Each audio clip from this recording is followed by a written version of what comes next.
ಅನ್ನದಾತರು ರಕ್ತದಾನ ಮಾಡಿ ಜೀವ ಉಳಿಸಿ. ಮಹೇಶ್ ಕುಮಾರ್. ಪುದುರಾಮಪುರದಲ್ಲಿ ರಕ್ತದಾನ ಶಿಬಿರ ಯಶಸ್ವಿ. ರೈತರು ಅನ್ನದಾನ ಮಾಡುವುದರ ಜೊತೆಗೆ ರಕ್ತದಾನ ಮಾಡಿ ಮತ್ತೊಂದು ಜೀವ ಉಳಿಸಬೇಕು ಎಂದು ವಿಶ್ವ ರೈತ ಸಂಘ ಸದಸ್ಯರು, ಕರ್ನಾಟಕ ರಾಜ್ಯ ರೈತ ಸಂಘ ಹಾಗೂ ಪಾರಂಪರಿಕ ನಾಟಿ ವೈದ್ಯ ಎಚ್.ಸಿ. ಮಹೇಶ್ ಕುಮಾರ್ ಸಲಹೆ ನೀಡಿದರು.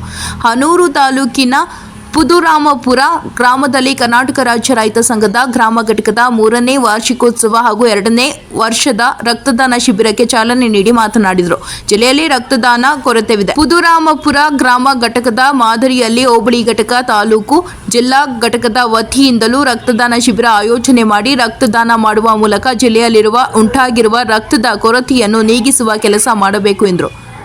ಪುದುರಾಮಪುರ ಗ್ರಾಮದ ಘಟಕ ಕಳೆದ 2 ವರ್ಷಗಳಿಂದ ರಕ್ತದಾನ ಶಿಬಿರ ಆಯೋಜನೆ ಮಾಡಿಕೊಂಡು ಬರುತ್ತಿರುವುದು ನಿಜಕ್ಕೂ ಒಂದು ಶ್ಲಾಘನೀಯ ಕಾರ್ಯವಾಗಿದೆ ಎಂದು ಮೆಚ್ಚುಗೆ ವ್ಯಕ್ತಪಡಿಸಿದರು. ರಕ್ತದಾನ, ಅನ್ನದಾನ, ದೇಹದಾನ ಸೇರಿದಂತೆ ಎಲ್ಲ ಸಮಾಜಮುಖಿ ಕಾರ್ಯದಲ್ಲಿ ತೊಡಗಿದ್ದಾನೆ.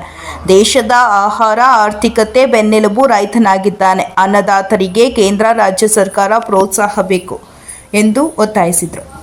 ಡಿಎಚ್ಒ ಡಾಕ್ಟರ್ ಚಿದಂಬರಂ ಮಾತನಾಡಿ, ರೈತ ಸಂಘ ಕೊಳ್ಳೇಗಾಲ ತಾಲೂಕು ಅಧ್ಯಕ್ಷ ಗೌಡೇಗೌಡ, ಹನೂರು ತಾಲೂಕು ಅಧ್ಯಕ್ಷ ಅಂಜಾದ್ ಖಾನ್, ಜಿಲ್ಲಾ ಪ್ರಧಾನ ಕಾರ್ಯದರ್ಶಿ ದೇಮಹಳ್ಳಿ ಪ್ರಸಾದ್, ಪಳನಿಸ್ವಾಮಿ, ವೇಲುಸ್ವಾಮಿ, ಮಹದೇವ ಪ್ರಸಾದ್, ರಾಜಣ್ಣ, ಮಹಿಳಾ ಜಿಲ್ಲಾ ಕಾರ್ಯದರ್ಶಿ ಪುಂಗುಡಿ, ತಾಲೂಕು ಅಧ್ಯಕ್ಷೆ ರಾಜಮಣಿ, ಜಿಲ್ಲಾ ಸಂಘಟನಾ ಕಾರ್ಯದರ್ಶಿ ಶಕ್ತಿವೇಲು, ಜಿಲ್ಲಾ ಉಪಾಧ್ಯಕ್ಷ ಲೋಕೇಶ್ ಗೌಡ, ಯುವ ಘಟಕದ ಅಧ್ಯಕ್ಷ ಸೂರ್ಯ, ಕನಕಮ್ಮ, ವೆಂಕಟೇಶ್, ಈಶ್ವರ್, ಶಿವಕುಮಾರ್ ಪದಾಧಿಕಾರಿಗಳು ಹಾಜರಿದ್ದರು. ವರದಿ ಹೊಮ್ಮ ನಂಜುಂಡನಾಯಕ, ಪ್ರಜಾಪವರ್ ಟಿವಿ, ಚಾಮರಾಜನಗರ.